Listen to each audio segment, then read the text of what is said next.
Ça me fait rire. Qu'est-ce qui te fait rire? Ah, c'est mieux. Qu'est-ce qui te fait rire? Dis-moi. Je sais pas, la situation, c'est drôle. Ouais? Qu'est-ce qu'il y a de drôle dans cette situation? Je te vois sur les réseaux et là, ça se passe en vrai, c'est drôle. Tu vois, mais ça se passe jamais comme ça en vrai. Il y a jamais la police et tout. Ouais, j'imagine. Ok. Ok, comment on fait selon toi? Déjà, tunnel, ça t'évoque quoi? Un cheminement. Ok, Pour moi, ça évoque un cheminement. d'accord. Cheminer, pour toi, ça t'évoque plutôt de la facilité, de la complexité, de... Beaucoup de complexité. Beaucoup de complexité parce que ça évoque aussi une voie.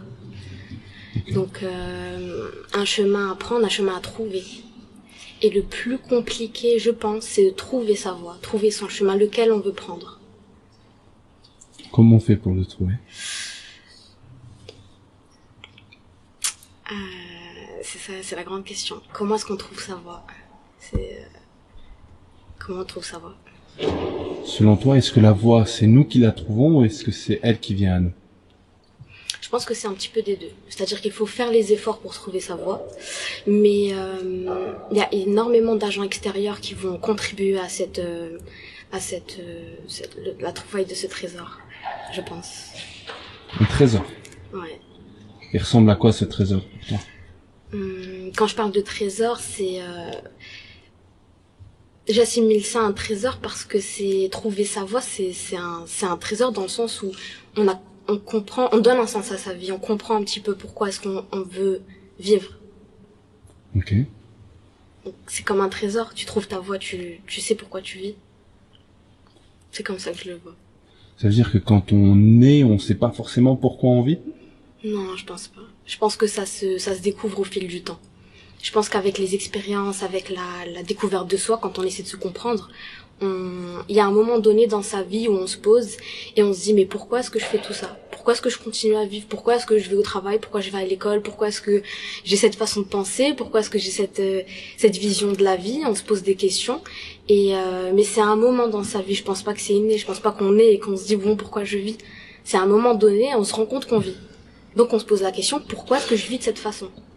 Qu'est-ce qui fait que on s'en rendait pas compte jusqu'à présent qu'on était en train de vivre? Je pense qu'on est trop pris par le temps. Personnellement, j'avais cette impression pendant très très longtemps que j'étais tirée. C'est-à-dire que le temps me tirait, la vie me tirait, et que j'avais pas le temps en fait de me poser et de réfléchir et de me dire ok pourquoi. Pourquoi? Aujourd'hui, ce temps, tu l'as ou tu te le donnes? Comment ça se fait que tu as ce temps aujourd'hui? Je me le suis beaucoup donné. J'ai beaucoup demandé à ce qu'on me le donne. J'ai demandé au bon Dieu à ce qu'il me le permette d'avoir ce temps. Et bizarrement, c'est le Covid qui m'a donné mon temps. Parce que le monde s'est arrêté. Alors que c'est très bizarre, mais dans mes invocations, je demandais à ce que le temps s'arrête juste pour que je prenne le temps de réfléchir. Parce que j'avais l'impression que j'avais plus le temps de réfléchir. J'avais plus le temps de rien faire, d'être dans mes pensées, d'être avec moi-même. Donc je demandais que le temps s'arrête, et le temps s'est réellement arrêté. C'est-à-dire que le monde a arrêté de tourner pour tout le monde. Les objectifs se sont arrêtés pour tout le monde.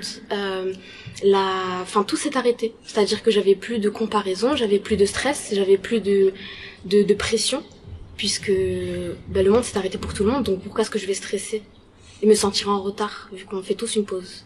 Qu'est-ce qui te stressait le plus? Ce qui me stressait le plus, c'était de prendre du temps à trouver ma voie. C'est ça qui me stressait le plus.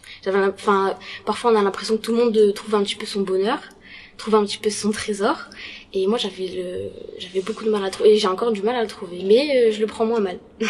Je vis moins mal, ouais. Quand tu t'es retrouvé avec tout le temps du monde, est-ce que tu as eu peur de voir que le temps peut-être s'arrêterait pour toujours? Non, c'était trop bien.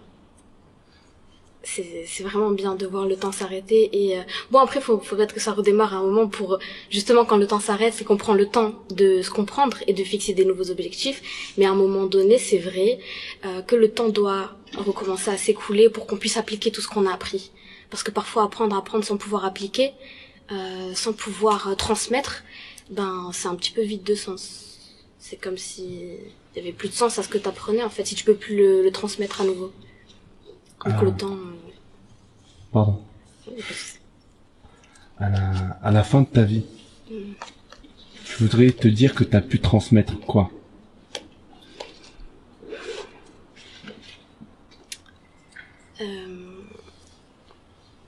C'est un petit peu bizarre, mais de l'éveil. Être éveillé.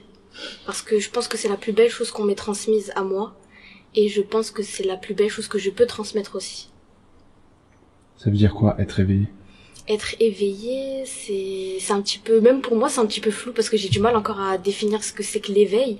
Mais être conscient de la vie, être conscient des belles choses de la vie, qu'elles soient difficiles. Enfin, la vie est difficile dans tous les cas, mais elle est aussi très très belle. Et donc, si on s'éveille, ouais, si j'ai quand même une petite définition de l'éveil, c'est faire preuve de sagesse. Et j'aime beaucoup le fait de comparer ça avec le travail que faisaient les philosophes, parce qu'ils voyaient le monde, le monde, ils le voyaient comme chaque chose qu'ils voyaient du monde, ils le faisaient comme si c'était des nouveaux-nés, c'est-à-dire que tous les jours tu redécouvres les choses. Et je pense que c'est ça, être éveillé, je pense. Qu'est-ce que t'as redécouvert sur toi-même dernièrement? Ce que j'ai redécouvert sur moi-même, c'est que j'étais patiente. J'étais plus patiente que ce que je pensais que j'étais. Comment tu t'appelles? Neda. Un grand merci à toi. Je t'en prie.